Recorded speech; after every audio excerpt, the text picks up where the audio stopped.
We have every reason to believe that the deal is already effectively done because President Jacob Zuma knows he is likely to bow out of office before the end of his term and wishes to tie up the deal before then. Die DA het pas 'n perskonferensie afgehandel oor die onlangse kernkragooreenkoms wat met Suid-Afrika met Rusland onderteken het.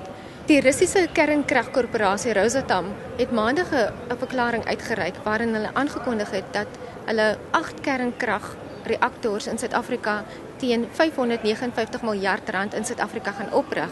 Die Departement van Energie het presies dieselfde verklaring uitgereik.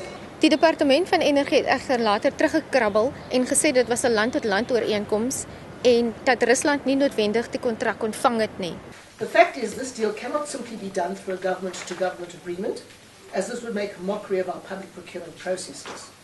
All the signs point to the fact that a tacit deal at the least has been concluded without any of the proper processes like standard bilateral agreements. We are now witnessing an attempt to rectify this in retrospect.